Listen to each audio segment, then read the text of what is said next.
Welcome to this week's edition of Invisible Walls here on GameTrailers.com. I'm Shane Satterfield, editor-in-chief of the site.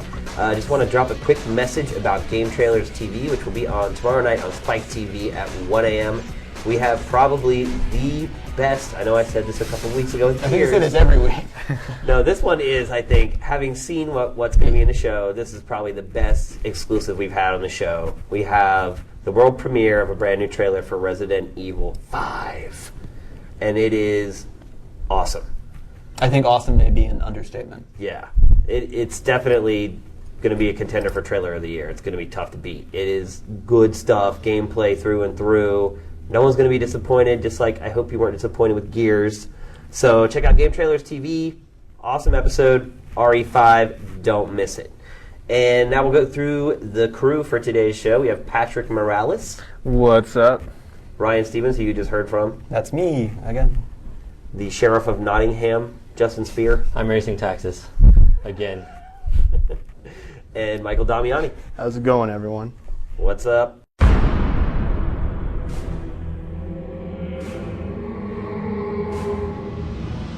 All right, first we're going to talk about Ubi Days.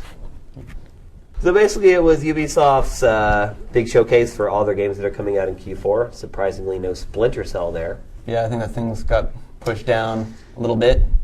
09, 010. Wait, 010 doesn't make sense. At Ubi Days it does. Yeah. 2010, there's that. But it's cool, they gave us Hawks instead. What was really the big game there? Was it Far Cry 2 or was it Prince of Persia, which they didn't really show us? Yeah, I mean, we've seen that Prince of Persia stuff, like those screenshots kind of leaked. Looks weird, looks cool. And I mean, you did the interview. It sounds like it's going to be, has potential to be totally awesome. Yeah, it sounds really cool, but it's so funny. Like, I do this interview, and he basically tells me everything about the game, and I'm just standing there, and I'm like, damn, okay, all right. And then they won't show us the game. It's like, you just told me everything about the game. There's nothing left to spoil, but they wouldn't show it to us, so... I think they released the first official batch of screenshots today, actually. Oh, they Yeah, they did. They were up on and site so today. the cell shading is legit. Yeah, it Those is. were legit screens. Mm-hmm. And then I don't like it. I want to see it in motion. Yeah, I don't like the look of it personally. I don't like the prince either. He just looks like some dude with a towel wrapped around his head. I just hope he's not the emo prince from Warrior Within again. I can't go through that again. Yeah, Well, it sounds like the fighting is going to be more like Warrior Within, though. Lots of like combos and. What did you they say? told It's me gonna be, was that Soul it's like, Calibur or something? yeah, the fighting's like Soul Calibur. Is what they told me in the interview. They're like, it's fewer mostly, opponents, right? Like you're fighting one or two guys. Yeah, like at the most. like juggling and chains and stuff like Yeah, that. just lots of depth to the combat, but not necessarily worrying about like having to focus the camera system around like 8 different guys attacking at once. Took out the Sands of Time. I mean, that was a big feature of the other Prince of Persia games. So Well, with the Sands gone, did they say what the big gimmick was going to be this time around? no, It's that claw in his hand, right? I guess. Guess anytime you're about to die, the claw's like, oh no! So reach out and grab something, you swing away to safety. Did they mention anything about the Wii version at all, since they're making a separate one? No. Well, I think the big gimmick's that the new girl, like they haven't really said what she's going to do, but Alika. like it's going to be like she's going to be like very AI-y. Yeah. Like She's gonna like, picture team like up with you. yeah, and- picture like Yorda from like Eco, but helpful but actually, yeah. and coherent. You know, after hearing about the Resident Evil 5, supposedly going to have online co-op, I don't know. You think they could do something similar with that? If you have Oh, it'd another be cool if it character was, like, there the whole drop-in. time, that'd be cool. I mean, co-op's awesome, and this is definitely the, like other than HD, I think the biggest real leap forward we've seen in this generation is co-op is becoming. It's been the big trend, that's Yeah. for sure. Be able to play through. It's not the just for campaign Contra with anymore, you know. Yeah. And what else did we see there? Far Cry, you did mention. Yeah. It looks good on the Xbox because we've seen it running on the PC. It was running at a It decent looked clip. good, but it looked like the PC version running on like medium settings. And I think when I interviewed That's him, he true. actually said that's what it basically worked out to be, was that, it's tamed down a lot for the 360. It did look good. There's a lot of stuff going on there. Yeah, I'm just wondering what the hook is in that game. It's kind of sandboxy, 50 kilometers to do whatever you want. I'm wondering how they're going to deal with invisible walls. Like, you just get to the end of the safari, and it's like that's that. Maybe like that's an have like a elephant, big elephant wall. stampede you. They have a big comes wall out, of gorgeous. lions. This game could be awesome. Big row of cobra snakes just waiting to stop you. I don't know how they're going to handle that, but Oh, well, for you as a prestigious E3 judge, Yeah. you got to stand on the balance board. I did, to play Shaun White snowboarding for the Wii, and that was really, really cool. I was Yeah. really surprised by how realistic it was. I'm also a snowboarder, so I do have a recollection of what it really feels like to stand on a board and slide the plank down the hill, and it was a very accurate replication of actual snowboarding. I was pretty impressed. Obviously, your heel and your toe edges help you turn. If you lean back, you gain speed if you lean forward, or if you lean forward, you gain speed. If you lean back, you take away speed. Once you're in the air, like whichever way you lean on the board actually affects which way you flip in the air. So, overall, the handling was probably the most important part, just what it feels like to carve down the hill, and I felt like they already had it nailed. So the game looks good, too. Oh, it looked actually. really good for a Wii game. Yeah, Because it was it was really right next to impressive. the 360 and PS3 versions. And it looked good. I think it was one of those epiphanies I had where I saw like the Wii version sitting next to the 360 and the PS3 versions. I'd just rather play the Wii version. It just looks more fun, more inviting, more engaging. And the visuals were at a level where it's like, does a high-res snow texture really add anything to that? No, it It's doesn't. whiter. Snow looks Yeah. The clan would love it. I mean, yeah. So it was one of those moments where I was like, I can see Nintendo's thinking. It was cool. I really liked it. I hope you like it, and thanks. Cool stuff, guys, this week. It's been an awesome week on the site. Lots of hot media. I actually have one. I thought the Project Origin little gameplay trailer was awesome. It's just really well cut. It's nothing super special, but it's like we've seen a lot. They've been releasing a lot of media for that game, and this one was one that I finally kind of want to play this. A lot of slow-mo exit wounds, blood splashing everywhere, and it looks pretty good. That game has a very unfortunate name. Yeah, no, the name's Not horrible. very catchy. Too Fast, Too Furious. Sequel to Fear. Furious. Michael, what did you see on the site that you enjoyed with the gusto? Like the new Infinite Undiscovery trailer from Square Enix. It's opened up with some nice CG shots of the fortress or castle area. It has this weird celestial-looking gate that has these chains shooting up to some Death Star-like moon. It's pretty out there. There's a part where one of the characters is riding some like red-looking Kung Fu Panda character, and another action shot where they're fighting. But Did you say Kung Fu Panda? yeah, it looks like a red Kung Fu. Okay. Yeah, Jack Black confirmed. yeah, voice work. But Yeah, they could use some voice acters in that game. it has some good environment stuff going on. There's- Arching feet, They could use crescent innuendo, Shuffling boots! blazing swallow slash. Yeah, those got kind of annoying. They could We use lost some the lip mic. syncing in that game too. Yeah, it had some annoying. I like Tri-Ace though. They innuendos. make good games. Yeah. No, there's some good environment effects part there in the valley, and these rocks are coming crashing down. You got to avoid them, so you got to worry. It's very much in the style like Star Ocean. So I like Tri-Ace and I like the Tales series, but I don't know, just by looking at the trailer, it didn't really seem to pique my interest that much. they didn't show up enough of the gameplay though. There was parts when they were doing the combat where these circles appeared, which seems to be there might be some kind of targeting system in there. There was a boss where the character targeted part of the arm or tentacle, and then it switched over to part of the head. So that looked a little bit different from the typical Star Ocean formula. They didn't show enough though, so it's mostly still trying to keep things under wraps there. Still has a dumb name. All right, next up is On the Hook, where we answer your burning questions and to coin some grammar from some of the emails we get for better or worser. So first up, we have Justin with a question from one of our esteemed viewers. His name's Combine Hunter. Can't really make fun of the name. Half-Life's cool. Do you guys think that the gaming industry is damaging the movie industry? It just seems to me that there's so much happening in the gaming world right now, and movies have resorted to reviving old franchises, Indiana Jones, Rambo, etc., or taking ideas from comic books and novels and not coming up with original ideas. I think I'd agree that the movie industry is pretty much creatively bankrupt at this I point. think they're damaging themselves, yeah. Yeah. And they like to have the gaming industry to blame in case, they can't think up decent ideas or their sequels don't fly. I don't think it's damaging. If at this point it's keeping the movie industry afloat. They need all the help they can get. Yeah, but he's totally right. I mean, the gaming industry, we have all these unique ideas like, Call of Duty 4, Halo 3, Madden 09. Final Fantasy Resistance 13. 2. And then, and we have these great original IPs like, like the Iron Man game. Yeah. I mean, where did that come from? Yay. That's brilliant. I don't know. I mean, you do see a lot of innovation in games, but you also see a lot of the same thing you see in movies. You see a lot of independent movies are really like innovative. They don't bring home, tons of cash, but people want the blockbusters, and a lot less people. I mean, we cut this out before, but like a lot of less people are going to theaters. Shane, when was the last time you went to one? It's been since X-Men 3. Yeah. And the best example was everyone was hyping up the whole clash between Iron Man the film and Grand Theft Auto 4. That Grand Theft Auto 4 was going to come out, and not Marvel, but the movie industry was like prepping for a disaster, saying Grand Theft Autos might hurt our sales.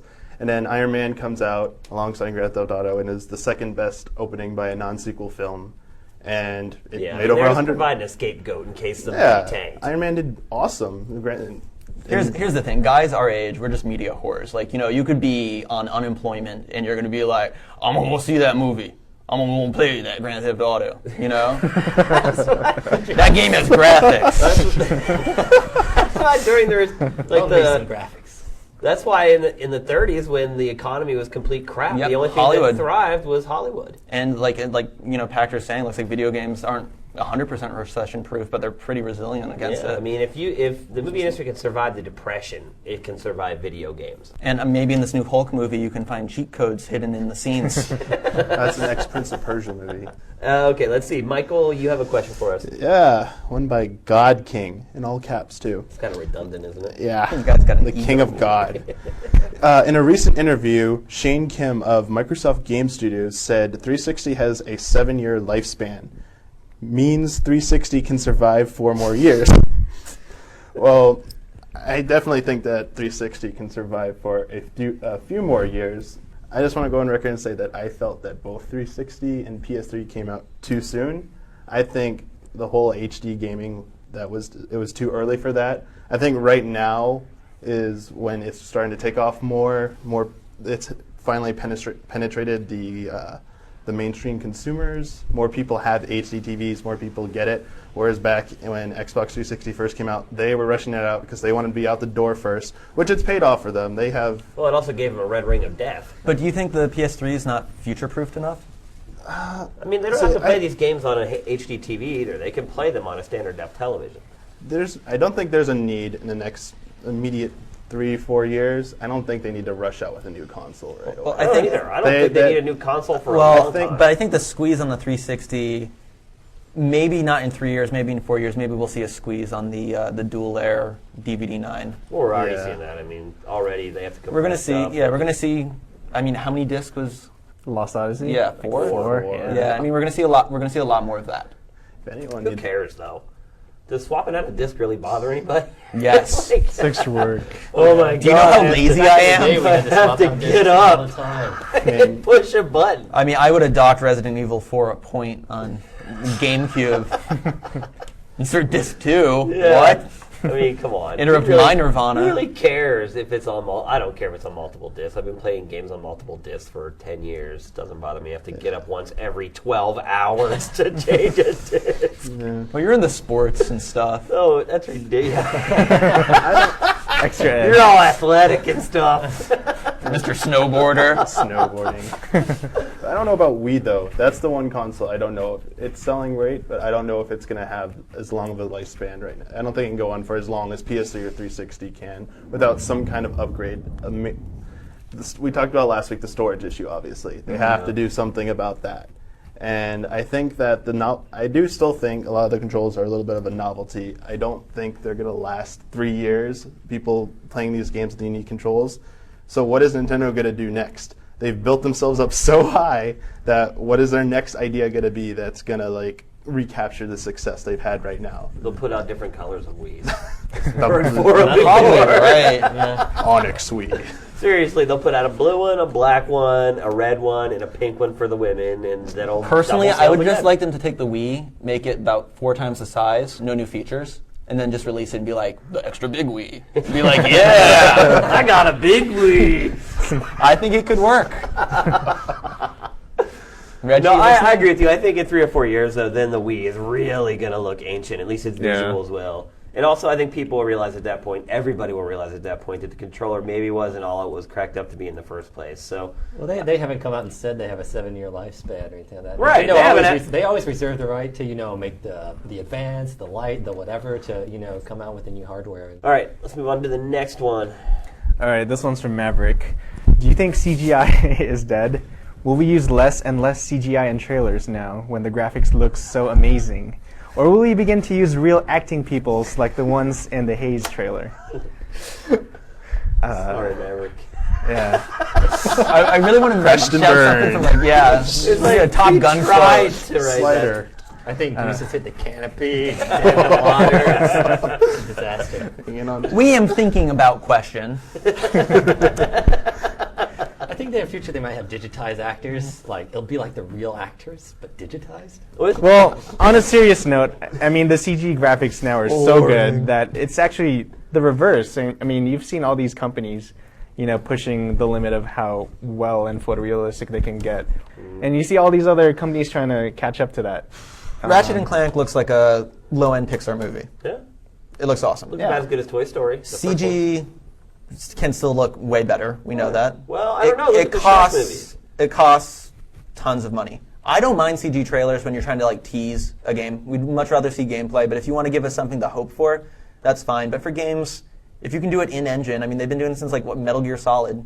You go with it. I think as long as there are TV commercials for video games, there will always be CG. Because they're always going to want to make people think the games look better than they really do. As long as they're Square Enix, there will always be CG. Yeah, good point. Good point. All right, next up we have one of our favorites and yours, exposing his chest crack for the very first time, is Grumpy McGrumpleman Steinerberger. The third. And today he's here to talk to us about the ESA. The ESA, yes indeed. But I'm going to get to the ESA in a second because this week something interesting happened to everybody's favorite game hater, Jack. Somebody poked me in the bottom, Thompson, the Florida Muppet, who is obviously the lawyer who's been had a boner for GTA and Rockstar over the years. So basically, he has been found guilty by the Florida Bar Association of 27 out of 31, 31 charges of professional misconduct, and 21 of those are related to Grand Theft Auto, and 4 are from an attempt by Thompson to have some shenanigans declared on Bully. So, Shocker. Yeah, I know. I mean, basically, somebody in Florida has realized this guy is an absolute knocker. But the great thing is, he's probably going to get this barred. He's going to go to the Florida Supreme Court. But what I want to see the fucker go to jail. I also want Rockstar to sue him for all the time and effort that, and money that he's cost them. But I think it would be great if Jack Thompson went to jail because he could really get into some really cool variations of Rockstar's games. Yeah, I'm thinking Manhunt is going to be a given. There's going to be a Bully Prison Bitch edition. And then my favorite, because I really can't wait to hear that he suffered this one, Grand Theft Anus. Grand Theft Anal Virginity. Yeah. Oh, there we go. Oh no, I think without wanting to go libelous, I don't think it would be his first time. But anyway, so yes, I think well done, the Florida Bar Association. Shane's pissing himself in the corner again. I mean, obviously, it goes to the Florida Supreme Court now, and those guys we can really trust to handle the law properly after. They can't even count votes right. Yeah, exactly. But here's hoping they at least disbar him, and there's some civil trials against him, and it'd be great if he went to jail. Why does it take us so long? But that does lead me indirectly in a roundabout way onto the ESA, which stands for the Entertainment Software Association, or otherwise exceedingly shitty assholes in my book, because they're an inept bunch. They're charged with, keeping an eye out on the video game industry, lobbying in government, and making sure that the video game industry gets a good voice. In fact, one of their press releases that I actually read earlier this week, they actually said that they are the voice of the industry to the outside world. So they made a mistake of making a mission statement. I think it's I think it's just it's just bollocks, to be honest with you. Simply, these guys have been doing a bad job for years. I mean, they had Doug Lowenstein in charge, or the Invisible Man, as I like to call him. Every time there was a Jack Thompson, or there's Leyland Yee up in San Francisco, or some other, clown decides to, sue video games because they, boiled my babies and told my child my Wii Fit told my child is fat. Now I want to sue Nintendo. The ESA is nowhere to be found. I mean, we had a prime example earlier this year with the whole controversy about Mass Effect, where we had, again, Jeff go out and have to defend the place, and EA actually stood up to, Fox News about the, the misreporting. But where was the ESA?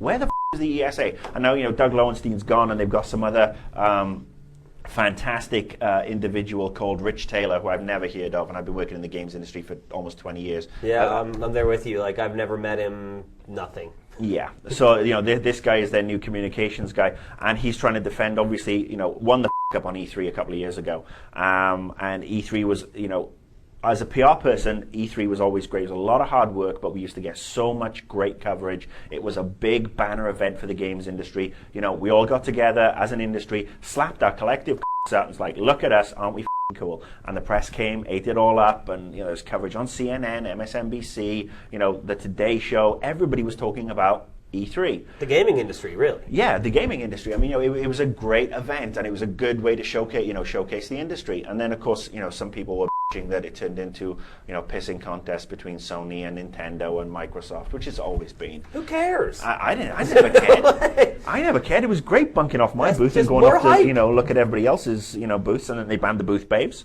which was just stupid. Yeah. And then they had the mother of all brain farts and decided to downgrade E3, take it to Santa Monica last year, and that turned out to be, what's the technical term? A clusterfuck.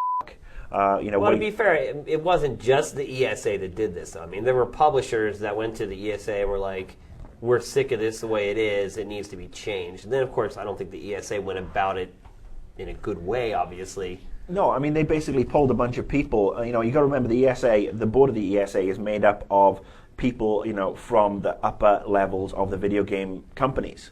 And this is your problem. The people on the upper levels of the video game companies, almost to a man, are f***ing idiots.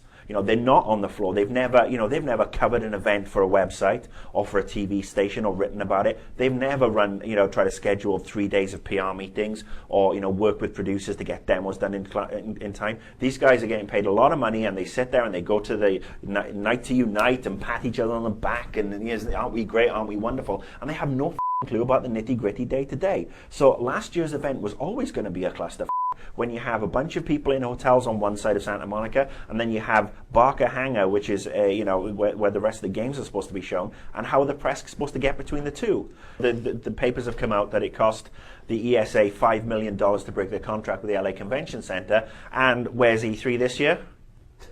Oh, it's the LA Convention Center. Yeah, that was a real smart move. I wouldn't want to have those guys in charge of my bank account. Well, if you think about that, though, $5 million isn't squat when they're charging $200,000 to hang a frickin' banner from the ceiling at the convention center. Well, I mean, they made their entire cost up in the concourse with the banners hanging there. No, you're not wrong. I mean, the whole issue about the ESA is that they're now charging $5 million a year in subs from the companies, and 3 companies in the last 10 days have gone.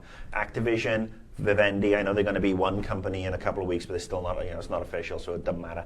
And LucasArts, so in effect, 3 weeks' time, the ESA will not be representing the biggest video game company in the world in Activision Blizzard. Yep.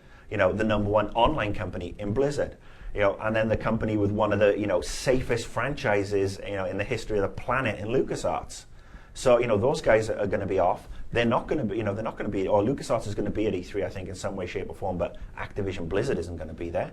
Have you seen the floor plan for E3 yet? Unfortunately, I have, yeah. I mean, it's worrying that, the E4All Expo last year had a better organization about it than this year's E3. Because, I've seen the plans, I've seen how people are handling the meeting rooms and everything, and it's just really, they just scaled it down to a level where, we should all be in back streets performing abortions. That's how bad it is. I mean, but, the ESA is trying to sweep everybody under the rug. I mean, basically it's gone from E3 being a showcase to E3 being the, smaller than f***ing Comic-Con. And that's not acceptable to me, and that's the ESA's Way fault. smaller than Comic-Con. It is. It's embarrassing. And we're talking about, as we discussed, but yeah, I mean, they've basically screwed it up so badly now. I mean, where's, all this money that they're getting from the publishers is not going into a big showpiece occasion. Leipzig in Germany is bigger, which I find disgusting. Way bigger, yeah. But there's not only that, then there's the lobbying side. if all this money is supposed to be, putting, the ESA forward as the mouthpiece of the video games industry, the mouthpiece has had laryngitis for the last 10 years because I have not seen anybody from the ESA on television defending. I see a press release saying, oh, we strongly disagree with blah, blah, blah, blah, blah. And then they go back to, sticking their Counting heads their money. They're like ostriches. They got their heads in the sand. Well, thank you once again for stopping by, Grumpy. Always an enlightening conversation. We'll see you again in a couple weeks. If you're f***ing lucky, you sexy. All right, next up we have Inside GT, and today we have a very, very special guest, all the way from Tennessee, your favorite and ours, Daniel the Man Kaiser. Damn, that was a setup. What's up, DK? Welcome to the show, man. Thanks, Glad you man. finally made it in for a recording. Yeah, me too. It's really cool to be here as always with you guys and just hang out. And I'm doing great, man. Just hanging out. And it's always awesome to be in the office. I don't know if a lot of people know that I don't actually Work in our reside in the office. office every single day. So that's pretty interesting. Yeah, welcome to La La Land. Yeah, and it's raining outside, so that's cool. Yeah, the rain kind of followed you here, right? Yes. This is the second time I've seen rain in like 4 months here in Brought Los it with me. Angeles. Came right with you. That's right. Let's just talk a little bit about how you got into gaming, how you started, doing on-camera work, how you prepare for it, well, the whole rigmarole, man. Cool. Well, Give it's us- a pretty big story. I'll keep it pretty short. I've been gaming for 20 years, obviously, like most of us in here. But when I was a graphic designer back in Tennessee, I realized that I wanted to do gaming work instead of working for other sectors. So I started my own publication, started getting that out as much as I could, which gave me some experience kind of just writing and doing some things, which eventually led me to some online sites to contribute. So I started contributing to basically anyone and everyone that would take me. What were some of the sites that you worked for? Oh gosh. So the very first site, there was a site like ESPN Gamer World. I don't know what happened to that. Dude, it was really cool. And then the first kind of real site that I hooked up with at the time was called GamerFeed. Yeah. And so I hooked up with GamerFeed and some colleagues there that were really cool, kind of gave me a shot to get in and do some new stuff. And that eventually transitioned into Game Daily. So I was writing for Game Daily.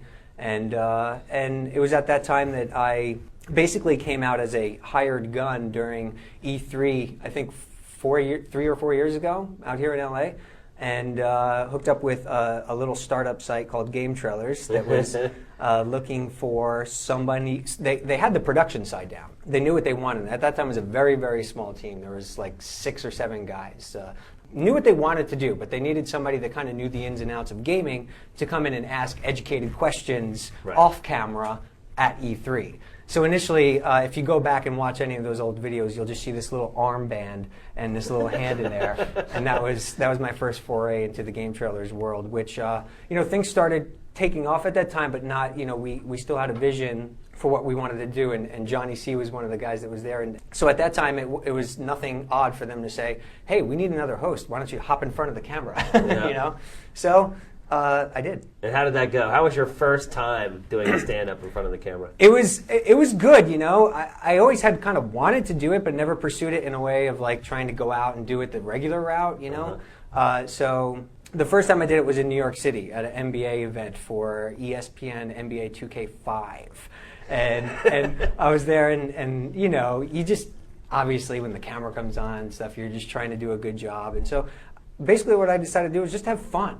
And so that's what I tried to bring to the table there, and it ended up working out. And so they, just kind of stayed that way, and the site just really took off, and it blowed up. It done blowed up, man. No, we have a lot of users on the site who probably look up to you. They probably love to have your job someday. What tips could you give them to sort of start building towards what you've done? Right. So I get a lot of emails about that, actually, and I'm always really super happy to respond to people because I am still that passionate, but I remember what it's like to have that passion but not to have an outlet. So the biggest thing that I always tell people is to try to get associated with people that can help you, but that you could also be contributing in a productive manner. Get out there and do something productive, whether that's writing news or just writing a brief article, or what can you actually do now to start getting your name out there, start aligning yourselves with people who are on the up and up. You're not going to walk in and do something miraculous overnight, but what you can do is be diligent and try to be consistent in what you offer and not promise too much. Don't go knocking down a door be humble, get in there, have fun with it, and let your passion and knowledge of gaming speak for itself. That sounds like good advice to me. Yeah. Any final words for your fans out there, DK? Well, I don't know that I have a ton of fans. I get a lot of really nice emails from people, and I really appreciate it. I really genuinely appreciate everybody, messaging me and supporting the whole company, the whole site. Awesome. Thanks for coming on the show, DK. Hopefully we'll get you back and we'll have you sit on a regular part of the panel. But Sounds good great. to have you in here. Absolutely. Thank you. Take care, bro. Boogie, boogie, boogie. Anyway, that's it for this week's discombobulated episode of Invisible Walls. Hope you guys had a good time. Don't forget, tomorrow night, Spike TV, 1 a.m., brand new Resident Evil 5 trailer. Don't miss it. We'll see you guys all here next week. Ryan, how can the people interact with the show? How can they combobulate with this? That would be nice. It'd also be good if you worked on your enthusiasm a little bit for the clothesline. Hey guys, this Sunday, you should go to invisiblewalls.gametrailers.com. Oh, hell yeah. Click on some shit. Write some words. Maybe it'll be read on Invisible Walls, walls, walls. Much better. Get the volcano in there. Yeah, if anyone writes a really good question, we'll have your avatar come out of the volcano. Yeah. One good question that we couldn't think of, and we'll make sure it comes out of the volcano. That's it. We'll see you next week. Peace.